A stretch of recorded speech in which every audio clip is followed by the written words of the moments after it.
Industrial location policy in Indian since independence. आज़ादी से ही हमें इंडस्ट्रियल लोकेशन पॉलिसी में क्या चेंज देखने को मिले। तो Indian industrial location policy has evolve significantly since independence 1947।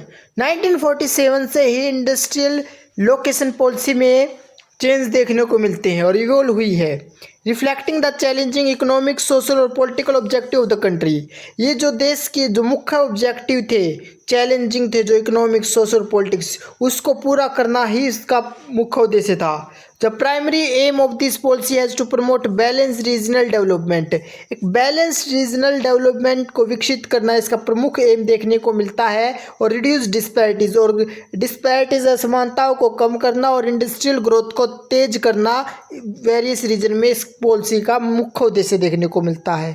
क्या क्या फेज़ है इंडस्ट्रियल लोकेशन पॉलिसी का? सबसे पहला फेज़ माना जाता है पोस्ट इंडिपेंडेंस एरा 1947 से 1965 तक। इसका जो प्रमुख ऑब्जेक्टिव देखा जाता है, primary focus was achieving self sufficiency, मतलब सबसे पहले आत्मनिर्भरता पर जोर दिया गया, और रिड्यूसिंग रीजनल डिस्पैरिटीज, और क्षेत्रीय असमानताओं को कम करने पर जोर दिया गया, और प्रमोटिंग इंडस्ट्रियलाइजेशन बैकवर्ड एरिया में प्रमोटिंग की गई इंडस्ट्रियलाइजेशन को, ताकि वहाँ पर ग्रोथ देखने को मिले।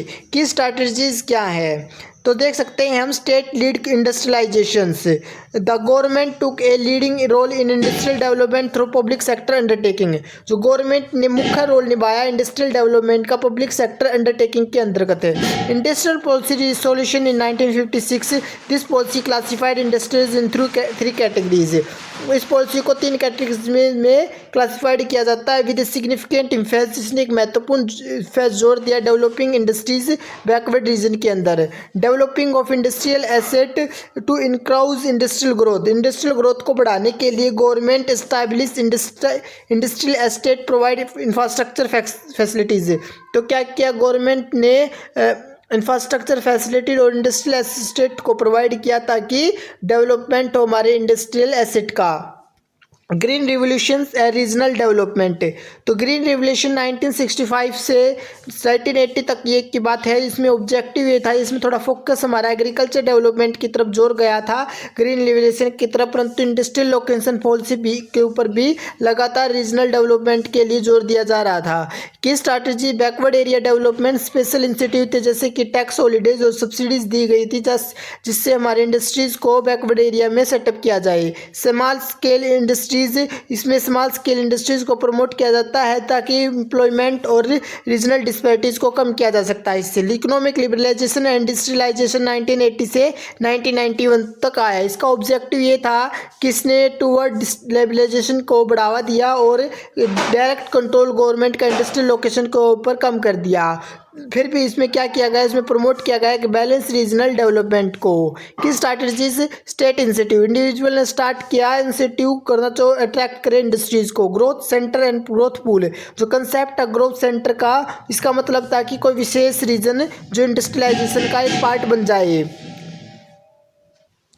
पोस्ट लिबरलाइजेशन एरिया 1991 से प्रेजेंट तक, इसका ऑब्जेक्टिव क्या है? पोस्ट 1991 से इकोनॉमिक जो रिफॉर्म था, मार्केट सिग्निफिकेंट शिफ्ट देखने को मिला toward market driven industrial location with government play facility role. तो इसमें जो देखने को मिला कि एक महत्वपूर्ण रोल देखने को मिला इंडस्ट्रियल लोकेशन पॉलिसी में। एक टर्निंग पॉइंट आया 1991 में। कि strategy? Economic reform 1990, liberalisation, privatisation और ग्लोबलाइजेशन ने गवर्नमेंट इंटरवेंशन को कम कर दिया और मार्केट फोर्स को अलाउ कर दिया, और large scale industrial location decision में जो इफेक्ट करेगा।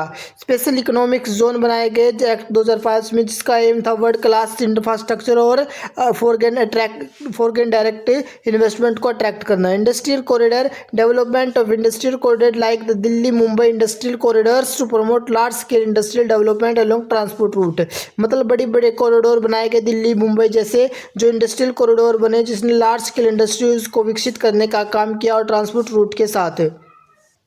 Make in India initiative launched in 2014. This initiative aimed to transfer India into a global manufacturing hub, encouraging industry to set up a various origin. मतलब जो 2014 के institute से हमें transfer देखने को मिला ग्लोबल मैन्युफैक्चरिंग हब के अंदर और बढ़ावा दिया इंडस्ट्रीज़ को वे विभिन्न अलग अलग रीजन के अंदर। की कंपाउंड क्या है करंट इंडस्ट्रियल लोकेशन पॉलिसी के special economic zone. SEZ is provide tax incentive, specialised custom procedures and world class infrastructure to attract करने के लिए इन्वेस्टमेंट और प्रमोट करने के लिए एक्सपोर्ट को। तो ये एक स्पेशल इकोनॉमिक जोन बनाया गया है जिससे जहाँ पर टैक्स में छूट दी जाती है, कस्टम में सुविधाएं मिलती है और वर्ल्ड क्लास इंफ्रास्ट्रक्चर मिलता है। वे विशेष प्रकार के एक स्पेशल इकोनॉमिक जोन बन जाते हैं। इंडस्ट्रियल कॉरिडोर का एम होता है कि एक इंटीग्रेटेड इंडस्ट्रियल टाउन को डेवलप करना और state of the art infrastructure और इंडस्ट्रियल ग्रोथ को बढ़ावा देना, फोस्ट करना, जोर देना।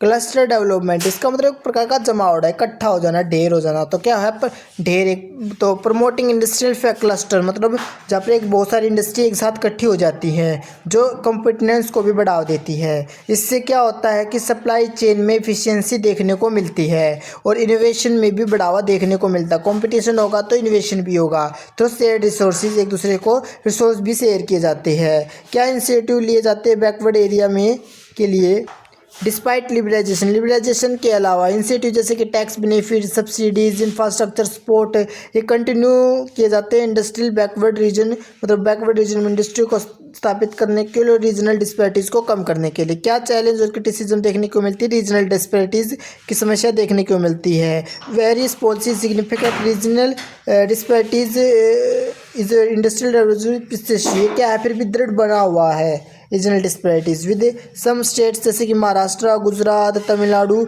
जो अट्रैक्ट करते हैं मोर इंडस्ट्रीज़ को दूसरों की तुलना में।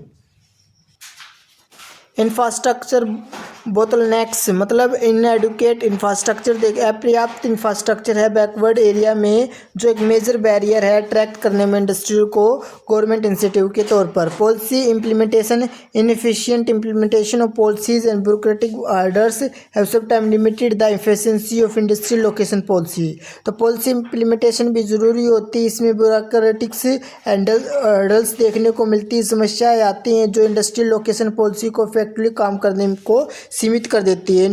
Environment concern industrial development has to lead to environment degradation. तो देखने को मिलता है इन्वायरमेंट में भी देख सकते हैं कि यहाँ इंडस्ट्रियल डेवलपमेंट पे इन्वायरमेंट डिग्रेडेशन की समस्या बनकर आती है जो कंसर्न करती है एक सस्टेनेबल इंडस्ट्रियल ग्रोथ को। कंक्लूजन अंत में हम क्या कह सकते हैं कि Indian industrial location policy has evolved from state control approach to market driven one. तो इंडिया की जो इंडस्ट्रियल लोकेशन पॉलिसी है वो स्टेट कंट्रोल अप्रोच से मार्केट ड्राइवन की तरफ गई है जो एक बैलेंस रीजनल डेवलपमेंट के साथ फोकस करती है, इंफ्रास्ट्रक्चर को इम्प्रूव करती है और ग्लोबल कॉम्पिटिशन को बढ़ावा देती है। जबकि जो सिग्निफिकेंट प्रोग्रेस देखने को मिलते हैं साथ में हमें चैनल्स भी देखने को मिलती है, रीजनल डिस्पैरिटीज़ और इंफ्रास्ट्रक्चर बोतलनेक्स मतलब इंफ्रास्ट्रक्चर बोतलनेक मतलब इंफ्रास्ट्रक्चर में रुकावट देखने को मिलती है, समस्याएं आती है, इन्वायरमेंट कंसर्न देखने को मिलता है। Addressing this issue with effective policy implementation sustainable development strategy is crucial for the future industrial landscape. मतलब इफेक्टिव पॉलिसी इम्प्लीमेंटेशन ज़रूरी है एक डेवलपमेंट स्ट्रैटेजी को सस्टेन करने के लिए और फ्यूचर में इंडियन इंडस्ट्रियल लैंडस्केप दृश्य के लिए। तो इस प्रकार से हम देख सकते हैं कि इंडियन इंडस्ट्रियल पॉलिसी किस टाइम के अनुसार अपने आप को चेंज करा है और किस प्रकार से ग्रोथ कर रही है।